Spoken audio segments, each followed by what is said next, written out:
Hey everyone ဒီနေ့မှာတော့ခီရီကအကြောင်းနေလည်းပြန်ဖွင့်ခါနေပြီဆိုတော့သူများရည်နဲ့မတူဘဲနဲ့ကိုယ့်ရဲ့စာအုပ်လေးတွေမှာအခုလိုမျိုး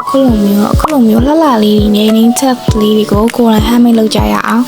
ပထမဆုံးအနေနဲ့ခီရီ name tag လုပ်ဖို့အတွက်လိုအပ်တဲ့အတိုင်းအတာလေးတွေကိုတေချာလေးပြပေးထားပါတယ်ဒုတိယအဆင့်အနေနဲ့ကတော့ကြည့်ရပို့ပြီးတော့တက်ရက်လေးဖြည့်သွားအောင်ဘေးပေါင်လေးတွေကိုမြင်မဲရောင်နဲ့လိုက်ပြီးတော့ခုတ်ပစ်လိုက်ရပါမယ်မြင်မဲနဲ့မဟုတ်ဘဲနဲ့တခြား color လေးတွေကိုလည်းသုံးပေးလို့ရပါတယ်အခုလိုမျိုးလေးရလာပြီဆိုလို့ရှိရင်တော့ခီရီက sticker ပုံလေးတွေကိုဘေးနားလေးမှာကပ်ပါမယ်အခုလိုမျိုးပုံလေးတွေကိုမှမရှိဘူးဆိုလို့ရှိရင်လည်းနောက်တနေ့နဲ့ကိုယ်တိုင်ပုံဆွဲလို့လည်းရပါတယ်ခီရီကကြတော့အချိန်လည်းသိမရဘူးအများကြီးလည်းလောက်အောင်မှာဆိုတော့အလွယ်တကူအခုလိုမျိုးပုံလေးတွေကိုပဲကပ်လိုက်တာပါကပ်တဲ့ခါမှာဆိုလို့ရှိရင်လည်းဒီဘက်ခြမ်းမှာနာမည်ရဲ့အတန်းရဲ့ဘာသာရေးဖို့အတွက်နေရာလေးချန်ပြီးကပ်ပေးရပါမယ်နောက်ဆုံးအဆင့်အနေနဲ့ကတော့ခီရီကဘေးနားကနေရာချန်ထားတဲ့နေရာမှာမြင်းချောင်း၃ချောင်းဆွဲပေးရပါမယ်အဲ့ဒါကတော့ခီရီအရှိမပြောခဲ့တဲ့အချက်၃ချက်ရေးလို့ရအောင်ဆိုပြီးတော့ခီရီမြင်းလေးဆွဲလိုက်တာပါဒါဆိုရင်တော့အချိန်ဘယ်လောက်မှလည်းမကြာဘူးသူများရင်းနဲ့လေကိုကမတူရဲ့နင်းထက်လှလှလေးတွေကိုရပါပါပြီဆွနာမြင်း၃ချောင်းမှာနာမည်ရဲ့အတန်းရဲ့ဘာသာရေးလိုက်ပြီဆိုလို့ရှိရင်တော့ခီရီကကြိုက်တဲ့နေရာမှာကပ်လိုက်လို့ရပါပြီခီရီကတော့မကပ်ပြတော့ပါဘူးเนาะခီရီအခန်းနာမည်လည်းမသိရသေးဖြစ်တဲ့အတွက်ကြောင့်မလို့ဘာမှမရသေးရမလို့ပါခီရီ channel တွေကမိမိလေးလည်းဒီ name tag လေးက